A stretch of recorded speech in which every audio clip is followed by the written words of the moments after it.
This show may be sensitive to our viewers, as it is for us. This segment will cover a different view of cancer, the internal trials of actually going through cancer. Shows will cover when the battle is won and over, which are extremely great moments. But this show will actually cover the real moments as she is defeating this disease.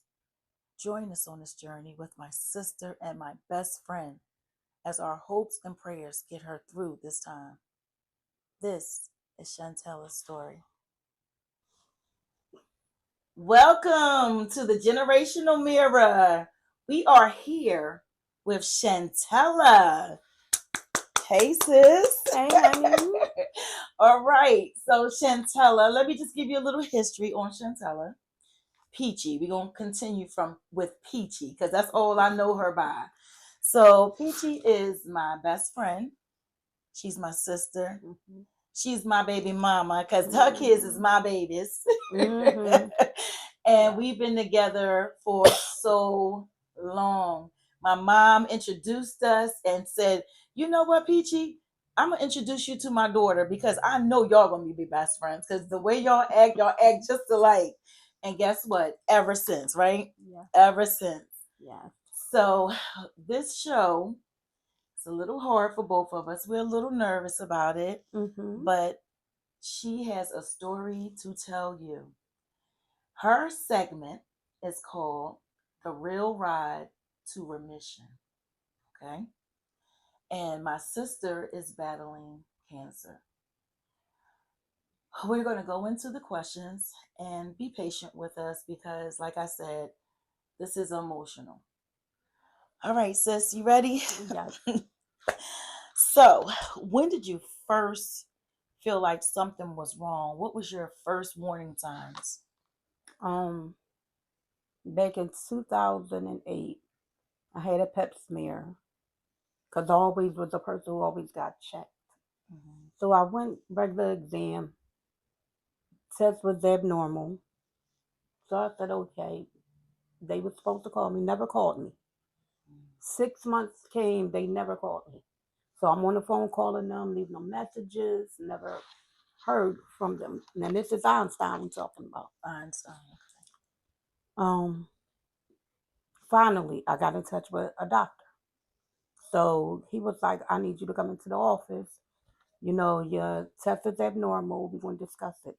Went into the hospital, me and Kiana Patton Gorman. Yes, yes. Went into the office, and the doctor said, oh, you have cancer.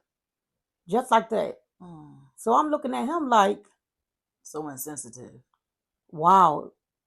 Y'all didn't contact me almost 6 months. And then, oh, you got cancer. Oh, let's do surgery. I'm not doing surgery. Y'all didn't even contact me, so why would I let y'all do any kind of surgery on me? No. Got a second opinion. Went to Penn.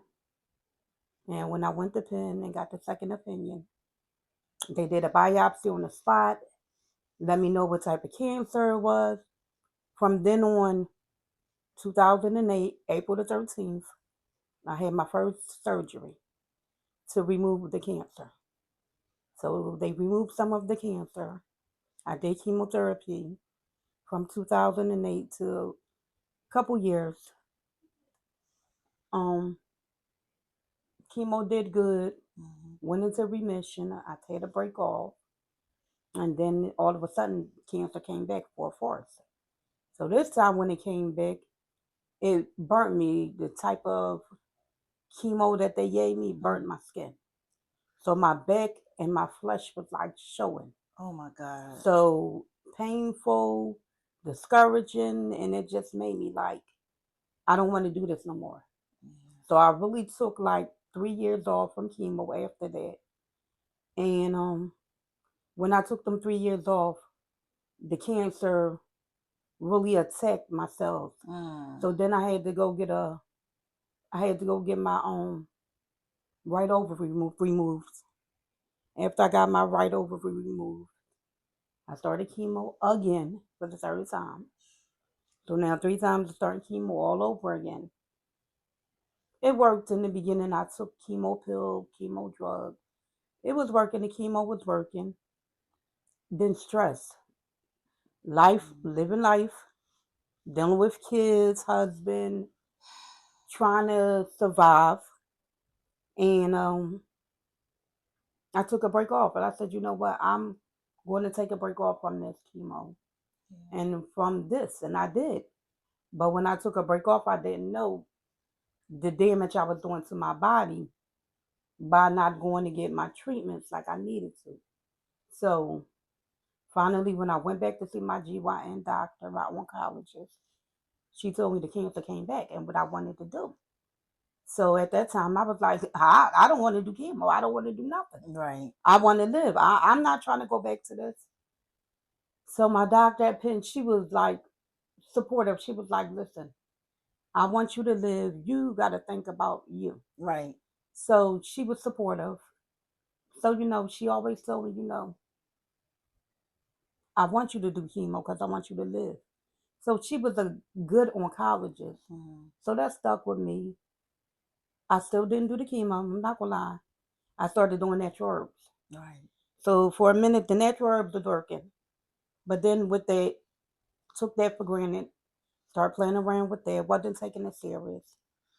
And this time, it really hit me this time. Yeah. Because January 2026, from me playing around with this cancer, it attacked my whole body. From me going from 245 pounds to 220 to 200 to 205 to 185 to 140. Now I'm in small, medium clothes. My weight done dropped. Yeah. And I didn't go to the doctors. And everybody was like, oh, you go to the doctors. And I didn't go to the doctors because I knew that the cancer had came back and I wasn't ready at that time to deal with that. Right. Because I was still trying to live my life. Mm-hmm. But I was being selfish because I wasn't thinking about the people who needs me, the people who depends on me. Mm-hmm. So January 14th, 2026, I couldn't get out the bed. I was in pain for 2 days. I walked around the house. My kids knew something was wrong. My daughters, my sons. Mom, something wrong. Go to the hospital. No. I'm lying to my sister, lying to my cousin, telling everybody I'm okay. I wasn't okay. I was depressed. I was angry. I was everything. So Wednesday, I couldn't get out the bed. My daughter called my sister Latasha and told her my sister came and got me, rushed me to Chestnut Hill Hospital. That's right. And from then on, I found out that my cancer had spread it to my abdominal, to my liver. I had to have 12 blood transfusions. I had to have iron. I had all kind of infections in my body. I had tubes in my nose. And that there was the wake up call to let me know to stop playing with it. Like, this is serious. Right. So they wanted to do chemo at Fox Chase. And I just was against it because the way the oncologist was talking, she didn't make me feel comfortable. Mm-hmm. She was talking like, oh, if you don't get it, you're going to die.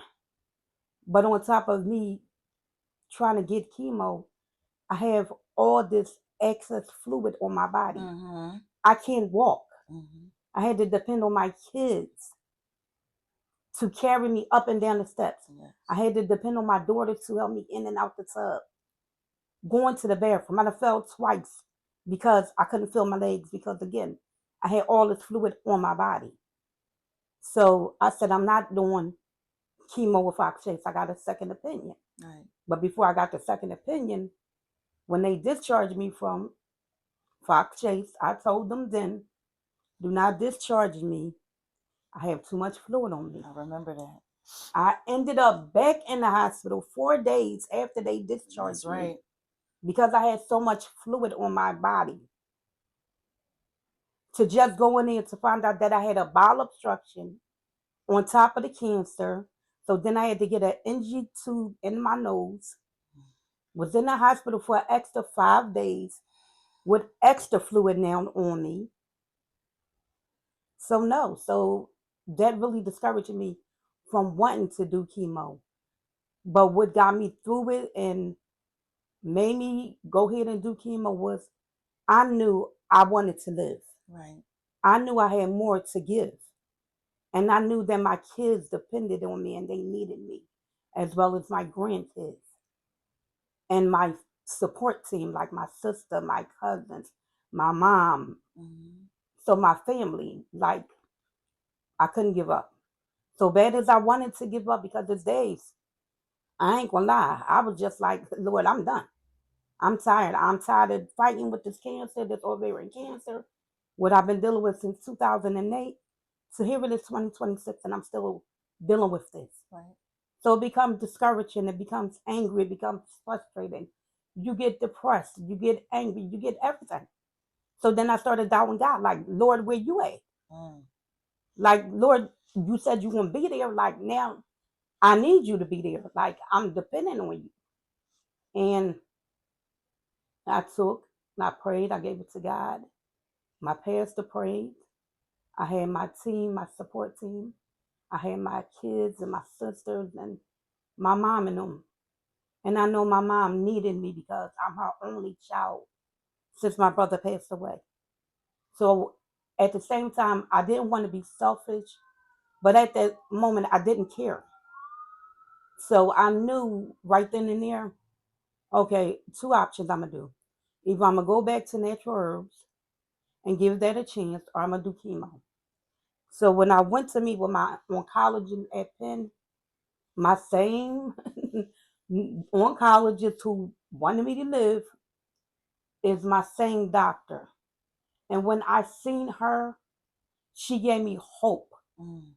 And she made me want to live and do chemo. I mean, she showed me images of the cancer, how it's going. She gave me three different options. She didn't just say, oh, well, this option is not going to work. You're going to die if you don't get it. No, she gave me options. And then I had other people supporting me. Oh, well, natural herbs, you can do this. So I had a support team behind me this time that really encouraged me to go ahead and do chemo and do what I need to do to live. Right. So I'm happy that I started back with chemo. Yes. It's not a walk in the park because there's days I be wanting to throw in the towel. I mean, there's days I'm waking up, I have no taste buds. I'm nauseous. I can't get out the bed. I gotta call my kids and depend on my kids. Tell me I'm on the phone with my sister 2 and 3 o'clock. I'm calling my cousin, crying my mom. So it's tough. It's tough living with cancer and it's tough dealing with cancer. But if you got a support team behind you, anything is possible. But you got to have God first. Right. And you got to want to live. And if you don't want to live, then you're not going to live. So the hardest part of this, because I hear you saying the insensitive sensitivity of doctors, how you just stop fighting. But let's back up for a moment. One of the reasons, and I just want to share this with the audience, one of the reasons why she went through like a withdrawal area is because her brother passed away. So that's when she felt like she just gave up. Depressed. Right. I was Depressed. depressed. And just tell the audience a little bit more about that. That's why you didn't continue treatments. Everybody that knows me know me and my brother beat.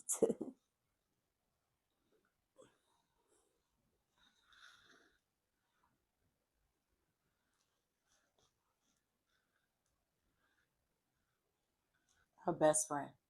My world. Her world. You couldn't see one without the other. That's who they were. We argued, we debated, we fought. And wherever I moved to, he would come to my house. Mm-hmm. Telling females, oh, this is my house. Oh, this is my vehicle. And Mm-hmm. the females would believe it. And like I said, he was my knight. Like whenever I went through it, I needed encouragement. He would say, "What the hell are you crying for? Get up and do better. Mm-hmm. Like what you sitting there moping for? Do better. Right. Like there's no such thing as you can't. Get up and do it." Right. So when I lost my brother, it was like I lost a piece of me. So on top of that, I was depressed and I didn't even know how depressed I was. Right. I was walking around thinking I'm okay, but mentally I wasn't okay. I was angry Right. because my best friend was gone. The person who always had my back is no longer here. He was the person that kept the family together. He was like the glue that kept everybody together. So to lose that, it just took a part of me. So when I went into depression, my son and my daughter was like, "You ain't okay." And I kept on, "Yeah, I'm okay. I'm okay." And my son Corey, who I fights with day in and day out, Her twin. he took and he came to my house. And he said, "You don't look good." And I said, "I'm okay." He said, "You're not okay." It was May, and I had a leather jacket on because I was freezing. My son rushed me to the hospital, found out that I had pneumonia. So going through that, being depressed, dealing with all of this, the stress just brought the cancer more on. It just brought it more on. How did the cancer change the way you look at yourself today?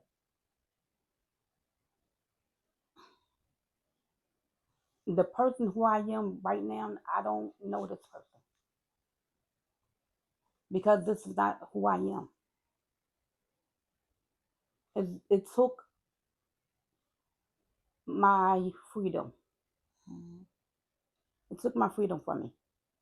I was outgoing, always the life of the party. Mm-hmm. Enjoy life, enjoy out shopping, being with my kids, my family, friends, loved ones.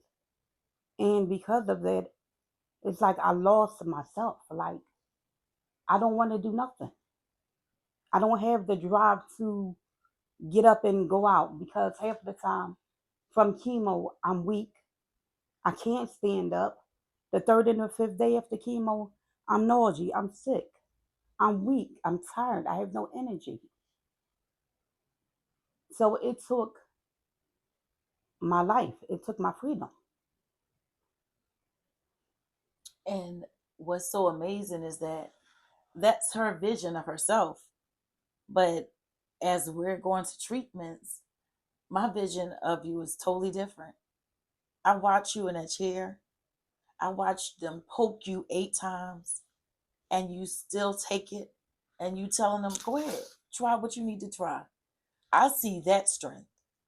I see you getting out of that chair, going home, and then the next day she's up walking and she wants to go downstairs and clean up. She wants to cook. She wants her independence. So the two visions that we have, and I get it. I Mm-hmm. get it because I know what you're going through. Mm-hmm. But understand the strength that you have is beyond what you're seeing right now. You have fight in you, and I see it. So what you may see and what others may see of you may be a little different. Mm-hmm. You, I can't even imagine having that strength after you go with you. And I guess I didn't know. I didn't know what you go through Mm-hmm. until I went with you. And I know that you Mm-hmm. have strength and you have fight. You still have fight in you. So I applaud you. I applaud you for who you are and what you're doing. Mm-hmm. So don't think you're weak because you're not. Oh, okay, so we're going to take a break. During this break, we're going to take a moment to give you the vision of the actual going to chemo and what she went through. Um, and we'll be right back while she watches this clip of what I put together for for going through chemo. So we discuss her physical and mental pains that she goes through, her fears, her strengths, her weaknesses. But today is the reality of it. We will be traveling to chemo this morning.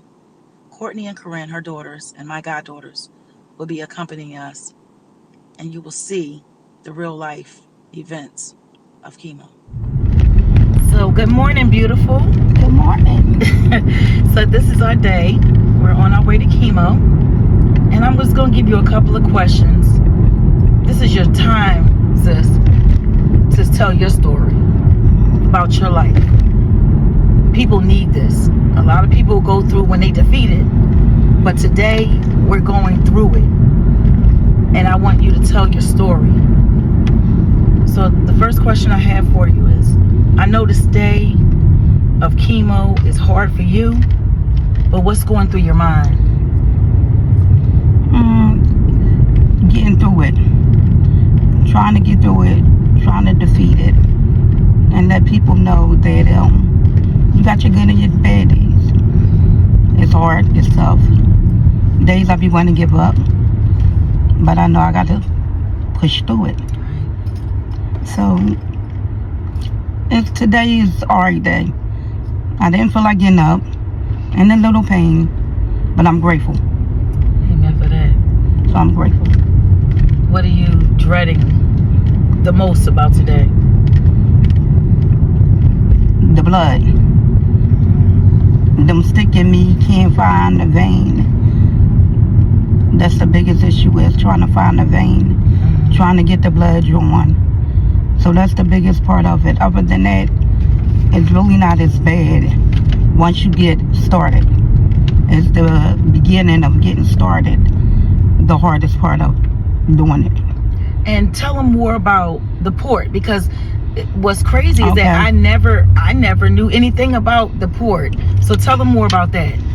The port access is basically so they don't have to stick you in your arms when you have bad veins.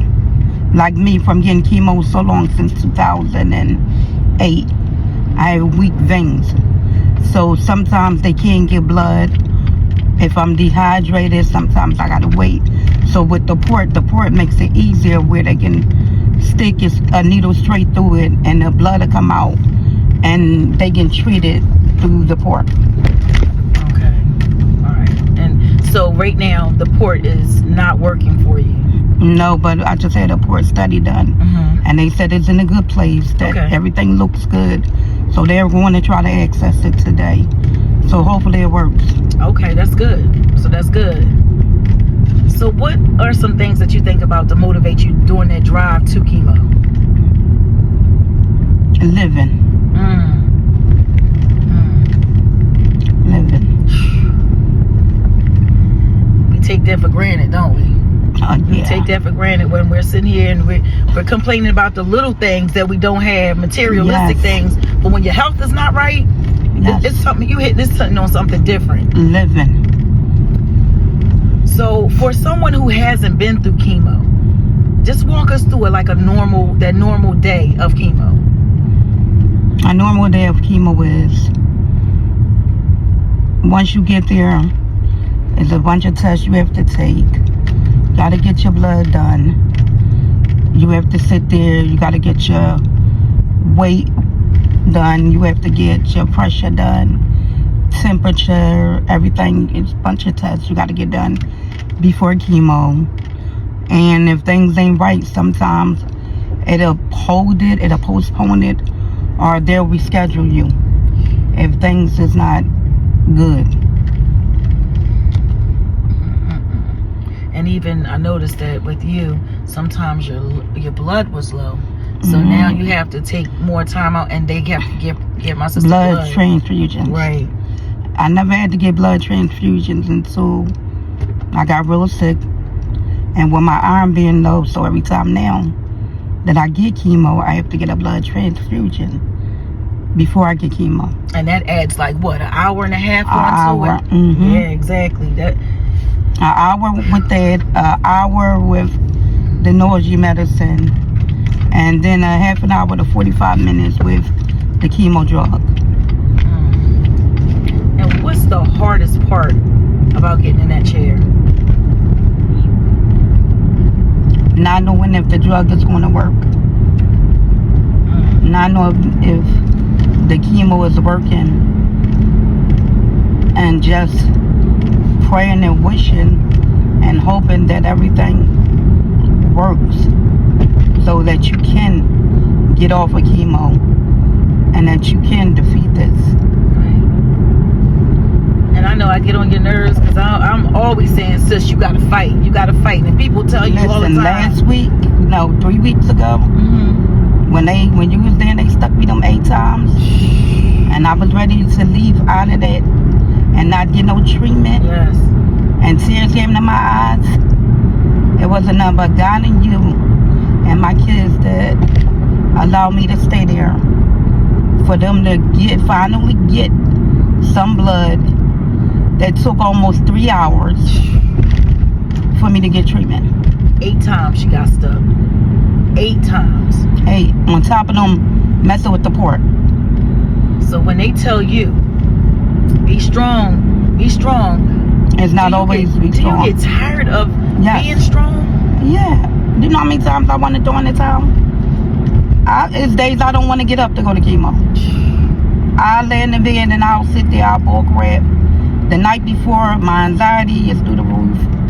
I'm worrying, I'm saucing, I'm turning, and I'm not sleeping because I'm worrying about what's going to happen in chemo today. Do I want to go? Do I want to live? Do I want to fight? And it ain't nothing but God and my kids, my support team that keeps me pushing and fighting. And I'm glad you said that because a lot of people out here are experiencing the same thing, but they don't have those people behind them. So for you to have, and I'm telling you right now, your 4 kids are soldiers. Like them 4 kids are no joke. And for them to be there the way they are and so young, like I applaud them because they're different, man. They're different. And they're always there for you. When I fell and I hit that floor, Cortez was so devastated. I never seen him like that. And I didn't know when I fell, he had tears in his eyes going down the steps. And the girls and my granddaughter helped me up because he couldn't do it. That's a lot. That's a lot for kids to see, or even adult children to see their mom going through that. And then, Peach, you've been so strong. You're just a strong woman. You're always a go-getter. You're always on the go. You took care of your business. So to see that weakness in your mom at that moment is a lot. It's a lot. I know it is, and it's tough for them as well as me because there's days I want my independence, and it feels like it's never going to happen, and I hate having to depend on them. Right. I can't make it downstairs. I need help getting up the steps. So something positive. What pulls you through everything to get you through it?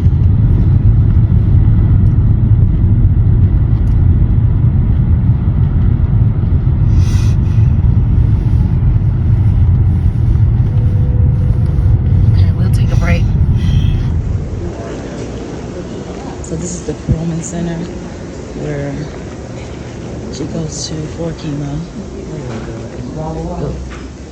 I love this hospital.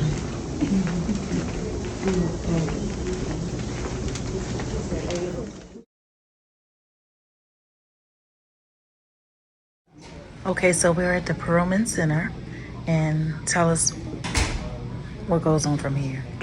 They gonna call me, take my blood, take my weight, check my pressure, and see if everything is good. And then I gotta go see the doctor. Okay. And then the doctor let me know about my test and if I need to do anything or change anything. Okay. All right. You ready for it? Yes. All right. Good morning, my babies. Good morning. All right, so I just wanted to ask you a few questions, just 2 questions. First of all, let me applaud y'all for who y'all are. These are the strongest women you know out here because they hold their mom down. You know, they're there and they have their own issues that they're going through, but they don't even care because they're strong enough to say, you know what, we're going to deal with this together. And I love that about y'all. I really applaud y'all. So, how are you feeling? What is the hardest thing for you? Um, I can go first. Okay. Hardest thing is probably seeing my mom in pain, like Yeah. almost 24/7. But and also,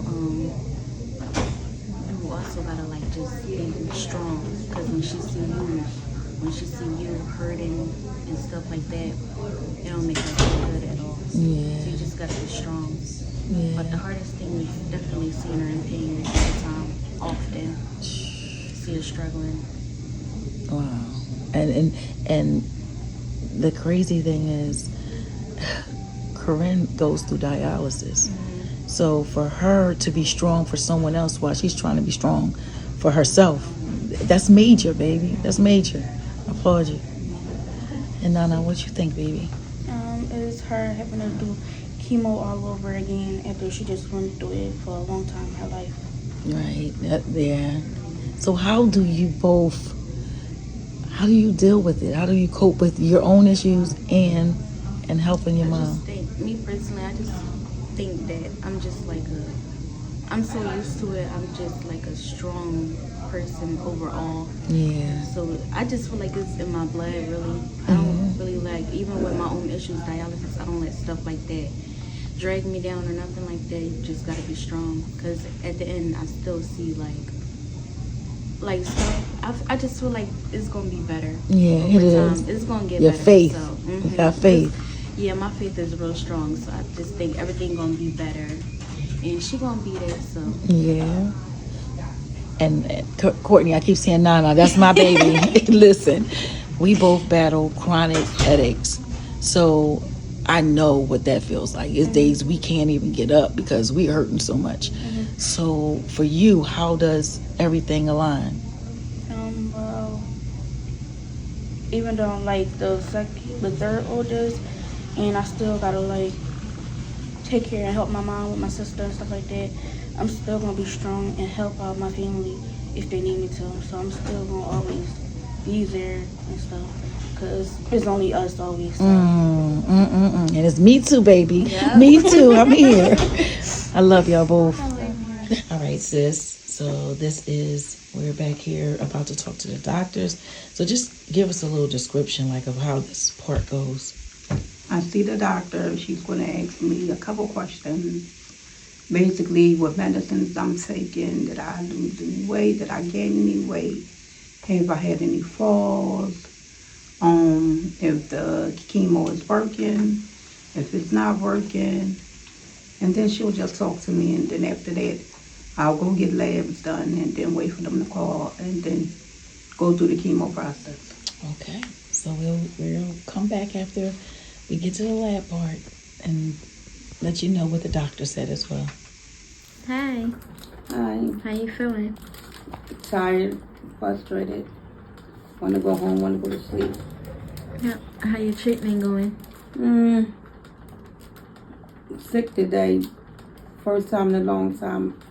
Nausea, little stomach cramping, tired, Okay. a little dehydrated. But overall, it's all right. He's doing okay. Okay. How did you feel about it today? Besides a little frustrated It and tired. was a day. Okay. It was a day. What would you give today, 1 through 10? I ate. Welcome back to the Generational Mirror. We are here with Shantella, and we just watched the video of her going to chemo. So how did you feel watching that video? It was touching. It was really touching to see me actually going through this. Because it's a difference when you're going through it, but to sit back and actually look at it and see that it's really you, it touches differently. It hit differently. Yeah, it does. It does. And it even when I was putting it together, it is emotional. Mm-hmm. And to watch you actually go through all the things that you have to go through is deep. Like people will hear you say, okay, I have cancer. But to know the actual like that whole Process. oh My whole day. baby, tell her what time you got home. I got there 9 o'clock, 9 a.m. I don't get home till 6:30 p.m. This is my whole day consumed with getting blood, needles, testing, transfusions, talking to the doctors, making sure your levels is good. Mm-hmm. It's a whole day process. It's tough. It's tough. And if you're not tough enough to deal with it, it becomes mental. Right. It really becomes mental. And I see patients in there that's by themselves, and I just feel bad. Like, where is they team? Where is they person? Where's that support? Right. Because to go in there by myself, I have went by myself plenty of days. Don't get it wrong. But when I went by myself, it was for me mentally to get me peace. Right. So it's a difference when you going by yourself By for choice. peace and for Mm-hmm. choice. But it's a difference when you have nobody to be there for you. So it's a big difference. Yeah. And also, just to touch on one more thing. So when we were talking about the port is it was surgically entered into her skin, so she can actually they can actually pull like do the chemo through there Instead of sticking me through instead of sticking. So I my just wanted to arm. clarify that. So when people tell you be strong, like what is the biggest misconception about that? It's hard to be strong if you're not the person who's actually going through it. Mm, So for mm. somebody to say, "Oh, be strong," "Oh, you'll get through it," "Oh, pray," trust God through The it. cliches. Yes, it's hard to say that when you're not the person who's sitting there going through chemo. You're not the person that's being stuck. You're not the person where your levels is not good. You can't get treatment. You're not the person who has these different feelings, the different sicknesses, all of that. You're not the person who's going through this. So when people say be strong, it's better said than done. Because anybody can say be strong. I could tell you to be strong all day long. Right. And it's not that I'm being insensitive or inconsiderate, but if you're not a person who actually been there or know someone who has went through it, it's better said than done. Right. That's right. Better said than done. And when, say for instance, like when we go to chemo, you know how a lot of people try to support you, Mm-hmm. but we support you in our way, Mm-hmm. what we think is support. What is a way that we can support you that will help you? Being honest. Mm-hmm. Being honest. Being there. I mean, them phone calls, the little things, the little gestures. Mm-hmm. Being strong, being there, being supportive is a person calling to check on you just to say, "Hey, how was your treatment today? Do you need anything?" I mean, answering the phone, and I get it. Everybody got their life. Everybody has something going on in their life. And I'm not saying you're supposed to stop, drop, and put your life on hold when I call, but it's times where sometimes I just need to hear, "You okay? Mm-hmm. How was it? You need anything? Are you good?" Just the little small things, that little encouraging, that little extra push, or even when it's times when I want to give up, between Kiana and Tasha, Kiana, and my mother, Miss Alvina. Yes. Coming to my house. Miss Alvina has been a blessing in disguise through this whole Rod. Shout them out, baby. When I say calling her all types of the night, Miss Alvina, coming, oil, praying. When I had fluid on my stomach, don't nobody know, crying, pain. She at my door. Open the door. Tell the kids open the door. She got oil, anointing my stomach, rubbing my legs. So when I say that extra, just them little support things, yes, even my cousin, she gets on my nerves. Being at that hospital, though. Oh my God. Sharon, yes. You, my dad, my mom, my Aunt Evelyn. Everybody came up there to make sure I was all right. Even one thing I gotta give a shout out to my 16th Street family. Deneen, Sarah, Dee Dee, Dielle, April, like they were calling and I didn't even know. They were talking to my son Cortez and Kiana about me being sick, and they put a whole little gathering together for me. Anthony Cook, Chef Anthony, they came through. So it's that small things. That are you okay? Do you need me? I mean, just that, because again, everybody got a life. Right. Everybody's life is busy, but it's just calling to just check on one another and make sure that we okay. That's right. That support is everything. Yes. Definitely. Yes. Here's a hard question for you. Have you ever felt so angry about being sick? Yes. Yes. Every day. When I first went into the hospital and you brought me in, I wasn't thinking, I couldn't think, I couldn't function. I didn't even know where I was at. Because my mental wasn't there. And I remember my niece, Tahira, on the phone crying. Crying. Out of all the years, my niece has been, she's one strong goat. But when I seen the tears from my niece, and she said, Auntie, we're going to get through this. If it's herbs, if it's chemo, we're going to fight and we're going to get through this. And she said, I need you to get up and get your stuff together. I don't need you to have a pity party. I need you to push through this. Seeing my mom, talking to her, seeing my dad, the people, who think that they don't matter, to see them up there when I didn't even know half of the people that was there, because again, mentally, I didn't know what was going on. Right. Pastor came to pray for you. My pastor, my first lady, up at the hospital praying for me. My aunt, her husband up there. I mean, Sharon, her daughter Portia, sitting on the floor. Sitting on the floor. I remember when that. I say the hospital was packed in my room with just loved ones, just supporting, trying to make sure that I made it through. Then my sons and my daughters coming up with roses, and Dave, 6, 7, bringing me dozen of roses up there, him and my sons, and my daughters. My birthday, I couldn't even enjoy my birthday. Oh, man. My son Cortez and my kids went all out.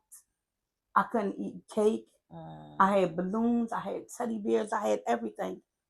And I couldn't even enjoy it because I was so out of it. Yeah. I was so out of it. Yeah. All right, let's lighten this up, because you're not going to have me cry again. So, what are you looking forward to? Like, give me something at the end when we ring this bell. What are you looking forward to doing? First of all, giving it to God. Giving God glory first and foremost. Then making sure my support team know how they encourage me to push through this and to fight this and to make it through. And then I'm going to Jamaica on a cruise. Oh, yes, we are. Yes, we 5 are. days. And I'm going to enjoy my life. Yes. And I'm going to get my life back over, and I'm going to continue to push my stuff, because people don't know I've been out here trying to push Epic, Yes, speak on it. which is my ovarian cancer fundraiser that I've been trying to do for the last couple years. Yes. Not So- trying, doing. So for the last couple years, I've been promoting and letting people know, about ovarian cancer. Because what people don't know is, yes, I don't knock no cancer out here. That's not what I'm here to do. Right. But people don't know how deadly ovarian cancer is. Mm-hmm. Ovarian cancer is the silent killer. Right. Just like breast cancer is very important, and cervical cancer, and you got prostate cancer, Right. brain cancer. Ovarian cancer is just as important as well as every cancer out here. And a lot of women suffer with ovarian cancer because they don't know. They're not educated on it. Right. So when you don't know about it and no one talks about it and no one pushes this and nobody supports this, you're walking in the dark. Right. 16 years old, I know this young lady, she was 16. And she was there with ovarian cancer, getting treatment. So when I say this truly is a silent killer, it kills. I know people who didn't make it past 3 years with ovarian cancer. Yeah.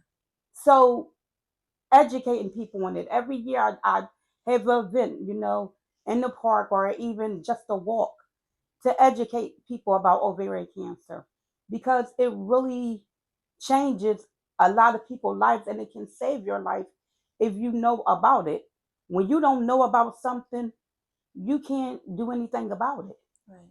So if you know, you get tested, you go ahead and make your regular appointments and you ask them to test you for ovarian cancer. Mm-hmm. And this way you can beat the odds and you can Right. catch it early. So the best thing I tell all these young women, these young ladies, because it affects not just older people, it affects as young as 10, 12. Get help, get the information you need. Right. Ask. You don't know, ask.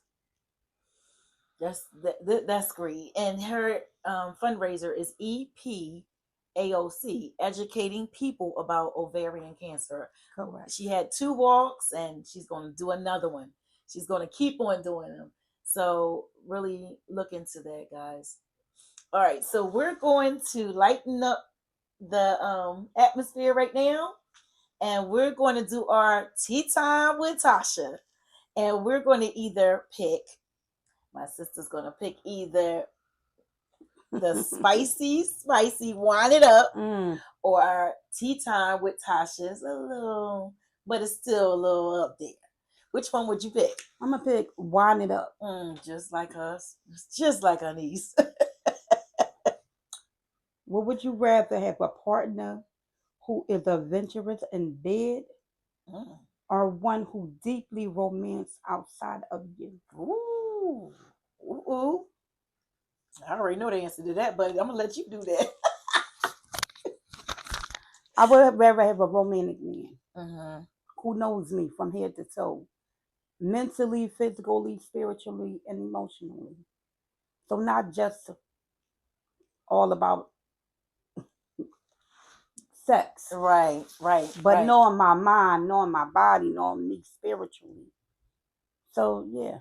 Okay. Yes. I knew you was gonna say that. You just said me. And I was gonna say that. You know me, guys. I'm keeping it simple. Mm. I'm gonna do the tea time with Tasha. Mm-hmm. All right. Have you ever been the toxic one in a relationship? I need you to mind your business, okay? Don't you open your mouth. I'm going to be honest, and I'm going to say yes. I was. Okay, first of all, let's go back a little bit. When I speak of anything in relationship terms, I'm going to always use past tense because it could be something that happened in my marriage, but it could be something that happened in the past. But I'm going to always use past tense because I don't want it to be interfering with what I got going on now. So the answer to that is yes, I was toxic. I had a relationship that I had. Here's the thing. I've been through a lot. I've been cheated on. And when you get cheated on and you get hurt, even though you say, "Oh, I am not going to be bitter. I'm not going to take this into the next relationship," you do. So when with me, I've been through a lot. So this guy that I got with, he was a good guy. But when it's like a little wound. So when someone scratches you and you got a wound, that person that you're with currently can walk past and touch that wound unknowingly, and that wound is still hurting. So my thing is that familiarity kicked in. So it was like a was it PTSD? Mm-hmm. Yeah, you remember how it hurt or what he did, and because he did that, and you're doing this, then I'm remembering, and it's starting to make me think you're the same way. The good thing about that relationship, like I said, he was such a good guy, and I knew he was in love with me. The things that he did showed me that it was me. It was me being toxic. Mm-hmm. Like for instance, when I'm thinking he's out there with someone, and I'm trying not to go to 100, and I'm like, he's got to be doing something wrong. I don't believe him. He will FaceTime me and say, "This is where I'm at, and this is where I said I was at." Mm-hmm. That right there, Sorry. oh my gosh, shut up. That right there Mm-hmm. is everything to a Mm-hmm. woman. And you know what that did? That healed me. Because I feel like if he went through those type of situations with me, he knows what I'm going through. Evidently, he's been through similar things. Mm-hmm. So he knows how to heal me. But that was the time when I was toxic. So yes, just remember too, ladies, we're going to go through things with new people, because we do have, it's not that you're bitter, because bitter means meanness. Mm-hmm. It's not being mean, it's just that that wound is still hurting. You're still feeling those feelings of your last relationship. So it may pop up, but just have the rationality that it doesn't have to be what you're thinking it is. That's my advice. So this segment has been everything. Yes. Everything, sis. I Yes. thank you so much for coming here. No She problem. was sick today. She didn't feel good, but Yes. she still came. So for that and being a guest, I would like to give you something. First of all, this is a funny gift because she be wearing these slippers that I my love. feet was swollen. Tell them why I wore the slippers. She had, because her feet were swollen. She couldn't put on shoes. And so I got her some little clogs. This is the gift that everyone gets when they come to my show. Thank you. So look at that. That same thing I gave to Tahira as well. The tea with my logo on it and the cup. And also, I wanted something a little special for you too. Thank you. You have to open it. No, I don't want to open it. Open it. So my soursop yes. leaves, my sister knew. So soursop tea. Oh my God, it's everything. Yeah. Tell them about it. Tell them about it real quick. Before I started chemo again, my sister and my niece went to the herb store to get me some natural herbs. And when my sister came back with this soursop tea, it was everything. My nausea, upset stomach, indigestion, all of that kicked in. Yeah. And it made me be able to get up where I'm not tired. I have energy. I have motivation. I can stand. I can eat. I don't have sickness.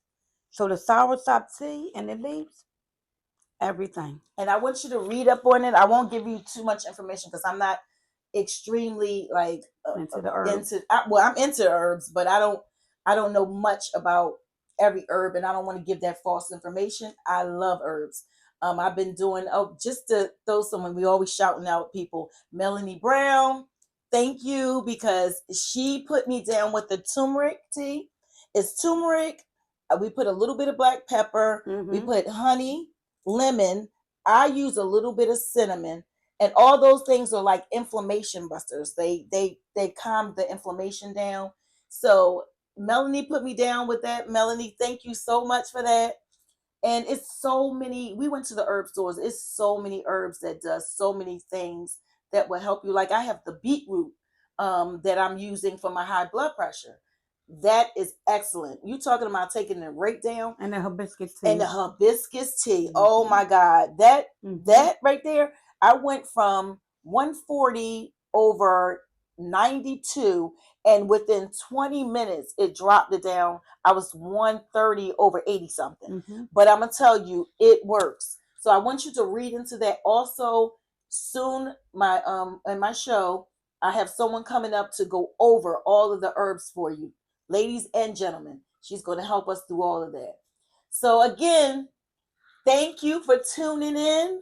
Thank you, sis. No problem. This has been great. Yes. And next week, oh my God, get ready, because we have India. She's going to come. She just had 2 little kids back to back. And she's going to talk about just bringing life into the world, but losing herself. So get ready at the Generational Mirror. Wrong or right, this is my insight. This was a hard show for us, giving the viewers the realness, but as we live it, that's difficult. Cancer is a monster that not only tears down the person's body and mind, but it also affects everyone around you, especially when it's defeated and it viciously returns. The defense we have against this disease is early detection, support, your choice of healing, love, hope, and your belief in a higher being. It is so important for us to get checked early. We know our bodies. If something is wrong, don't be afraid to get it checked. Don't wait to get it checked.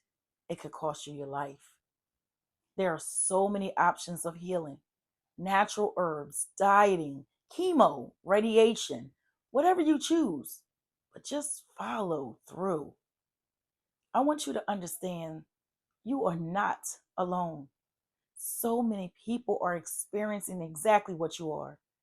Please talk about it. Share your story so others can learn from you.